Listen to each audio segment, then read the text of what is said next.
और शुरुआत करते हैं खास खबरों के साथ। खबर फर्रुखाबाद के कायमगंज से है, जहां पर एक 55 वर्षीय महिला पर एक अज्ञात युवक ने चेहरे पर तेजाब डाल दिया है, जिस कारण महिला का चेहरा गंभीर रूप से झुलस गया। आनंद फानन परिवारजनों ने महिला को कायमगंज सामुदायिक स्वास्थ्य केंद्र में भर्ती कराया, जहां पर डॉक्टर्स ने प्राथमिक उपचार करने के बाद महिला को राम मनोहर लोहिया के लिए रेफर कर दिया। वहीं मौके पर पहुंची पुलिस मामले की जांच पड़ताल कर रही है।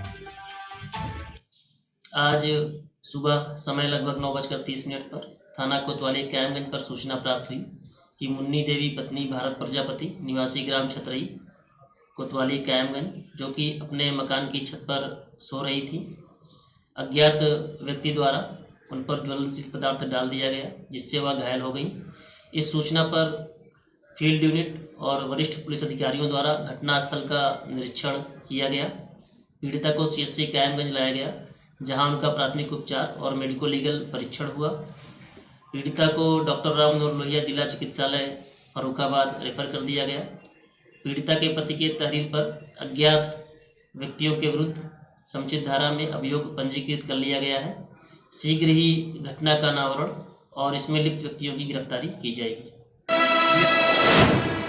वहीं खबर रीवा से, जहां पर पुलिस ने कनौजा गांव में दबिश देकर 4000 कीमत का गांजा बरामद किया है। थाना प्रभारी जगदीश सिंह ठाकुर ने मीडिया को जानकारी देते हुए बताया है कि मुखबिर की सूचना पर कनौजा गांव में दबिश दी गई और महिला के पास से भारी मात्रा में गांजा बरामद किया गया है। वहीं पुलिस ने अब महिला के खिलाफ NDPS के तहत कार्रवाई शुरू कर दी है। जी हाँ, ग्राम कनौजा में मुखबिर द्वारा सूचना प्राप्त हुई थी कि जो है एक महिला अपनी किराने की दुकान से जो है गांजा बेचने का काम करती है। सूचना को वरिष्ठ अधिकारियों को बताया गया। बाद श्रीमान पुलिस अधीक्षक महोदय के निर्देशन में टीम गठित कर जो है मौके पर रवाना किए गए और महिला के दुकान में तलाशी ली गई। तलाशी के दौरान जो है उसकी दीवार में लटका हुआ एक थैला मिला, जिसमें जो है गांजा मिला। बात तौल के जो है 650 ग्राम पाया गया और 650 ग्राम गांजा मिलने के बाद उसके विरुद्ध जो है NDPS एक्ट के तहत कार्रवाई की गई। सर, ये गांजे की कितनी कीमत है? करीब 4000 के आसपास इसकी कीमत आकी जा रही है। सर, आप वही खबर बांदा से है, जहां पर प्रदेश सरकार के राज्य मंत्री रामकेश निषाद ने केन नदी पुल पर विद्युतीकरण का लोकार्पण किया। सीएम योगी के स्मार्ट सिटी अभियान के तहत ये विद्युतीकरण कराया गया है, जिसके बाद बांदा के जिलाधिकारी अनुराग पटेल ने कहा कि जल्द ही शहर के हर चौराहे और पुल पर इसी तरह लाइटों को लगाया जाएगा। सर, आज यहाँ केन नदी पुल पर आपने समस्त जनप्रतिनिधियों और जल शक्ति मंत्री जी के साथ में ये प्रोग्राम किया था, शुभारंभ किया था। ये कैसा शुभारंभ था और क्या संदेश देना चाहेंगे बांदावासियों को? हमारे राज्य के परम आदरणीय माननीय मुख्यमंत्री आदरणीय योगी आदित्यनाथ जी ने उत्तर प्रदेश के सारे शहरों को खूबसूरत शहर के रूप में विकसित करने का निर्देश हम लोगों को दिया गया है। उसी क्रम में हमारे जनपद के और प्रदेश के माननीय राज्य मंत्री जल शक्ति श्री राम प्रसाद जी, माननीय सांसद चित्रकूट बांदा, माननीय विधायक सदर, माननीय जिला अध्यक्ष, अन्य जितने जनप्रतिनिधि हैं, इन सब के निर्देशानुसार इस पुल का 5-6 महीने पहले इस केन नदी पुल के बेलाइट का शिलान्यास किया गया था माननीय मंत्री जी और जनप्रतिनिधियों के द्वारा। आज उसी क्रम में जिला खनिज न्यास से इस केन नदी पुल पर खूबसूरत तिरंगी लाइटें लगाई गई हैं।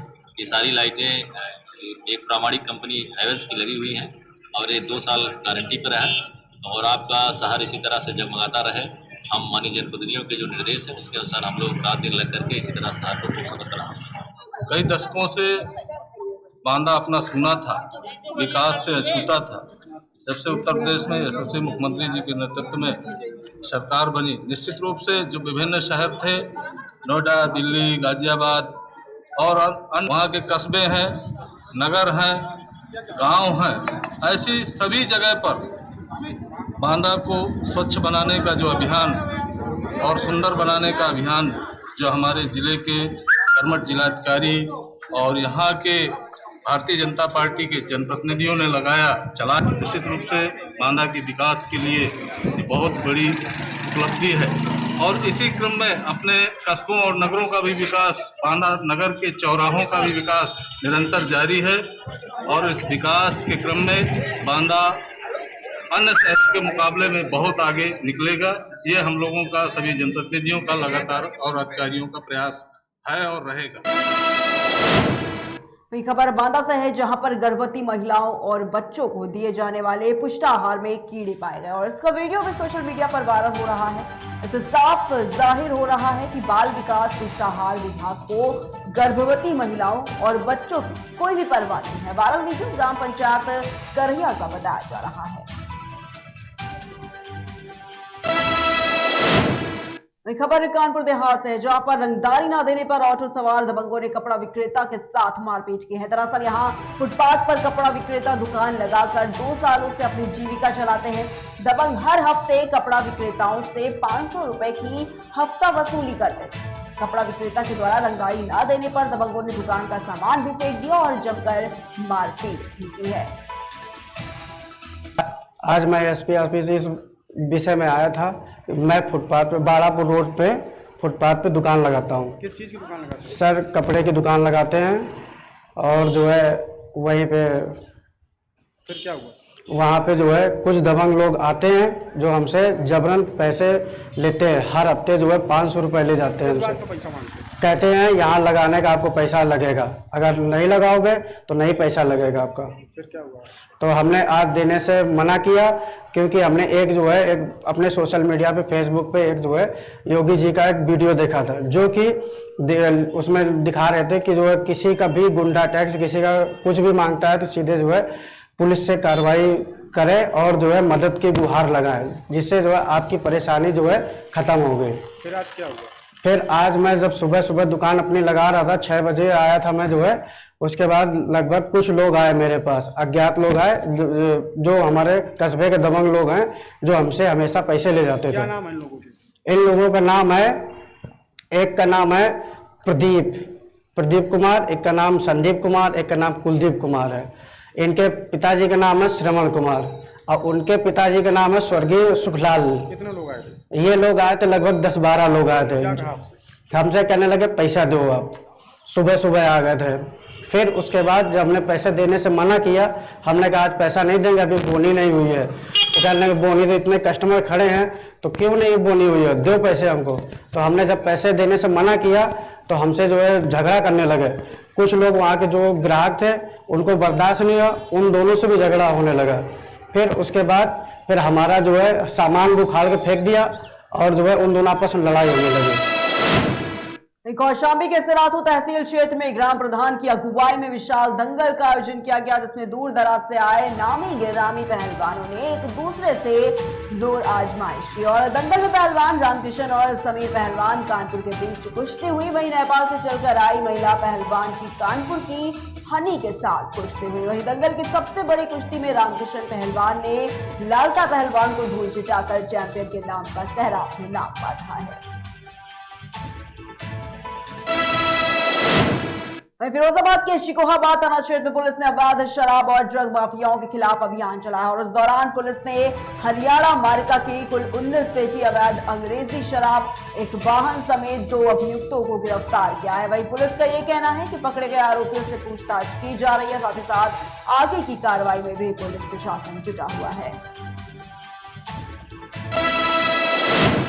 वहीं खबर चित्रकूट से है, जहां पर एक घर में 15 फीट लंबा अजगर देखकर घर वालों में अफरा तफरी मच गई, जिसके बाद लोगों ने वन विभाग को इसकी सूचना दी।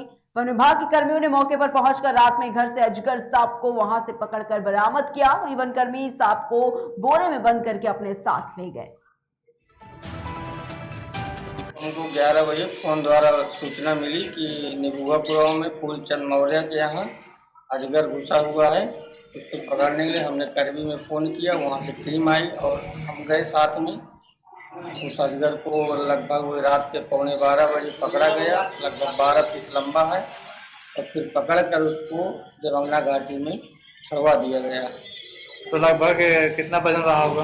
उसका लगभग 20-25 किलो के आसपास वजन रहा।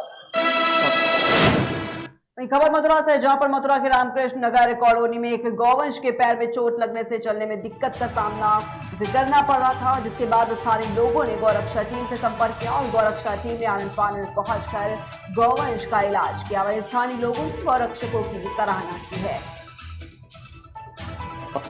यहाँ ज्ञानदीप स्कूल के सामने गली है, उसमें से सूचना प्राप्त हुई थी कि एक नंदी महाराज के पैर में बहुत गहरा घाव है, जिसमें बहुत हजारों की संख्या में कीड़े पड़े हुए हैं। हमारी टीम यहाँ पहुँची, यहाँ आके देखा तो नंदी महाराज बहुत ज़्यादा हालत ख़राब थी। टीम ने बड़ी मुश्किल से इनको काबू किया।